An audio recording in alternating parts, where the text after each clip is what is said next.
Bem, pessoal, voltando então aos vídeos aqui, né? No último vídeo eu fiz uma discussão sobre a dívida pública brasileira, né? Dívida estatal, enfim, como você queira, né? E quais são os agentes econômicos que detêm essa dívida, né? Lembrando então que o governo ele emite títulos de longo prazo, né? E aí esses títulos de dívida você pode comprar e aí o governo vai te pagando conforme taxa de juros, enfim, Selic e outros componentes do mercado, que eu até discuti um pouco, né, naquele outro vídeo. E aí, no final, eu dizia o quê? Olha, a gente está percebendo, né, que uma grande parte da dívida do governo, da dívida do Estado brasileiro, ok? Está na mão desses agentes econômicos. E esses agentes econômicos, eles são complexos, então tem lá sistemas previdenciários de grande porte, né? Você tem, então, associações bancárias e tem grupos de investimento, né? E a gente está percebendo o quê? Que o dólar está subindo muito, né? E aí, de repente, o Lula ontem ele teve que falar, olha, não, a gente vai fazer ajuste fiscal, porque senão, né, quem tá não, a gente não tá gastando muito, e aí parece que o Haddad, né, propôs um corte de 25 bilhões. Eu não vou nem entrar aqui no mérito, pessoal, se tá certo, se tá errado, se é bom, se é ruim, porque não faz muito sentido aqui, ok? A não ser que eu queira ficar lacrando aqui com vocês, né? Ficar um lacro, isso aí é bacana. Não vou ficar lacrando aqui. Então não vou fazer juízo de valor. O que eu vou fazer hoje, né, continuando o que eu fiz no vídeo passado, discutir o seguinte. Quem são esses agentes econômicos, né? E como é que esse Estado fica perante esses agentes econômicos, beleza? E aí vou pegar uma entrevista feita na Folha de São Paulo de hoje do Mansueto Almeida, que foi, né, chefe do Tesouro no governo Temer, um dos principais caras que manja de legislação tributária, um dos principais, né, ele, aquele Bernardo Api, eles, né, são os principais manjam isso daí, legislação tributária, precisa manjar para mexer com isso, óbvio, né? Você está falando de trilhões de reais, ok? E aí, eu não vou ler tudo, mas tem uma parte que o cara está discutindo basicamente o quê? Ontem o dólar caiu porque os agentes econômicos entenderam que o governo Lula vai se propor a fazer uma mudança de rota aí econômica. Eu vou discutir um pouco isso no final, mas primeiro eu queria pegar a parte que interessa aqui, que é a fala do Mansueto Almeida. Ele é o principal liderança do BTG Pactual, que é um dos principais grupos de investimento.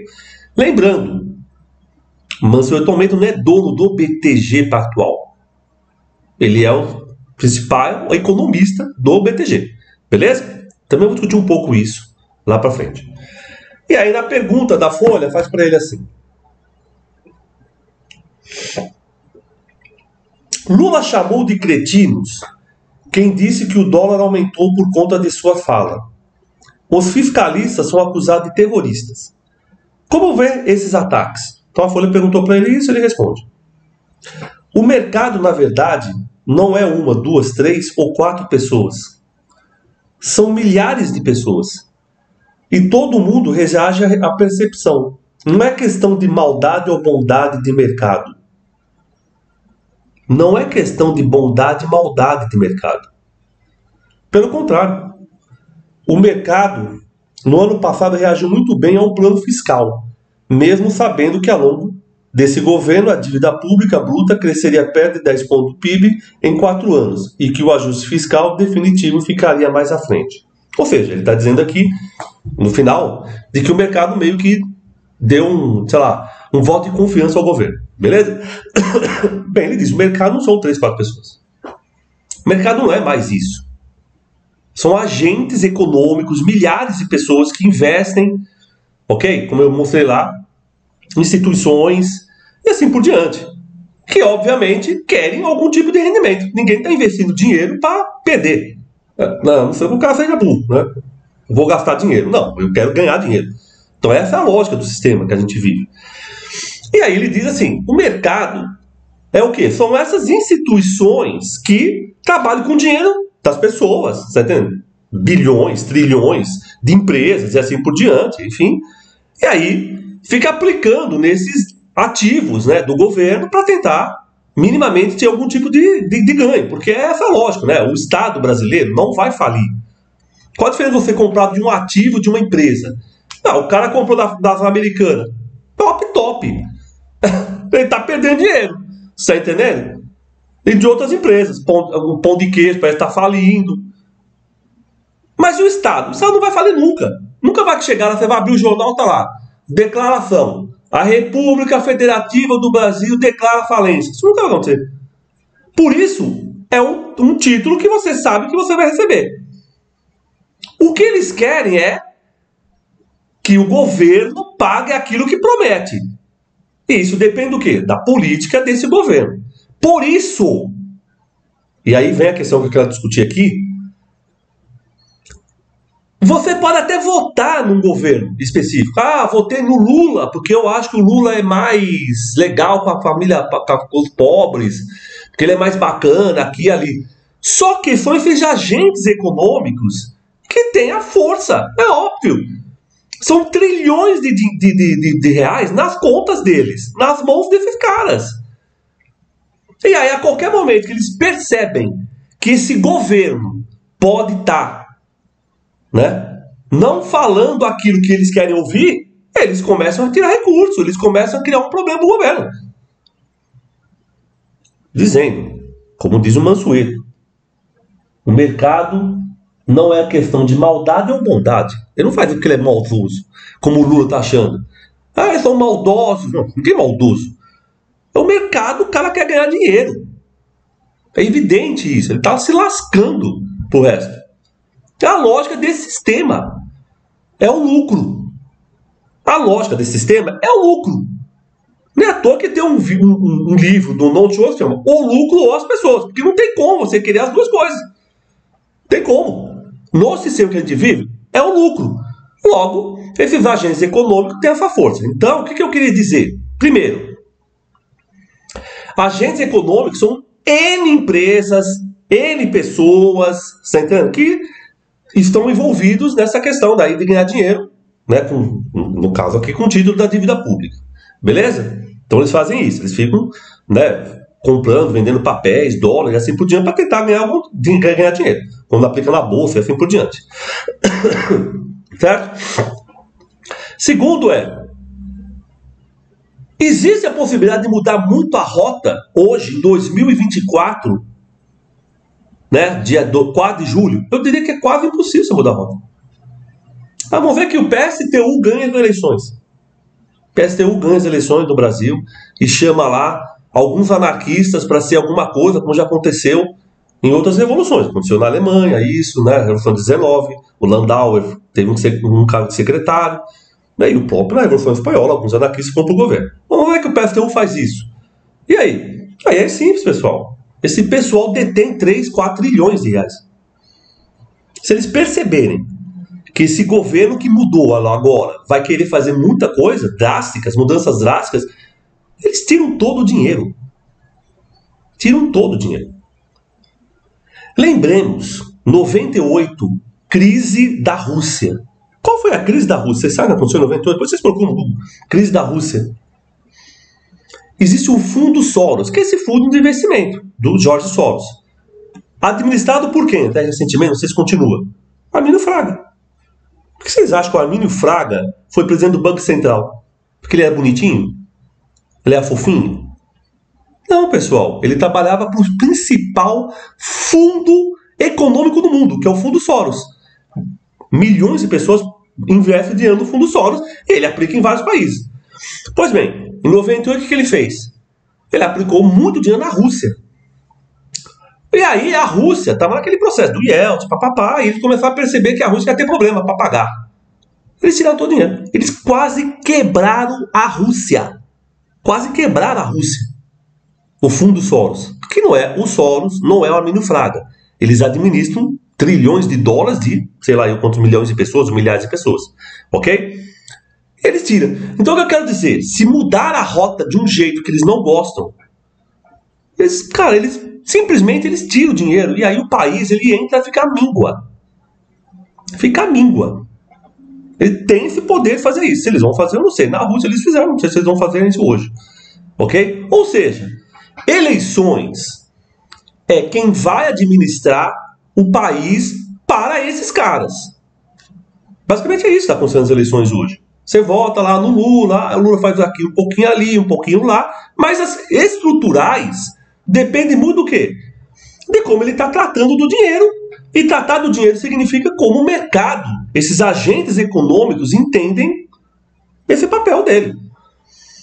Por isso, pessoal, não é mais como em 1860, na época do Bakunin, do Malatesta, em 1900, entendeu?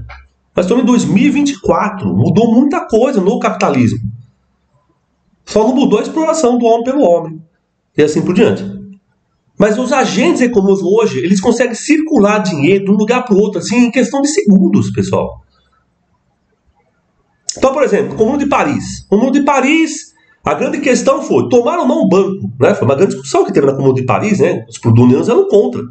Inclusive, Marx e Engels acusaram os plutonianos de ter ferrado com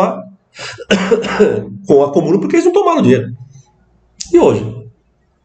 Onde está o dinheiro? Dinheiro. Papel. Vocês vão pegar dinheiro em papel quando fizer a revolução? Vão tomar o dinheiro do papel? Aonde? Então, pessoal, como é que a gente vai lidar com isso? Com essas trocas, trilhões e trilhões de dólares que não tem lastro nenhum. Lastro. Você sabe que dinheiro tem que ter lastro, né? Então, por exemplo, por que o real fica flutuando com o dólar? Porque o dólar é o lastro do real. E do dólar? Teoricamente, Bretton Woods, 44, os Estados Unidos disse, eu tenho todo o ouro do mundo, logo, a minha moeda tem lastro. Mas e hoje? Hoje você sabe que é fictício esse lastro. Você não tem lastro na moeda mais. Entendeu? Ele é um papel que as pessoas carimbam lá e a pessoa acredita. É isso, é a confiança. Mas no ouro não tem. Esse lastro não existe mais. Ok? Mas, hoje, como vamos pensar isso, pessoal?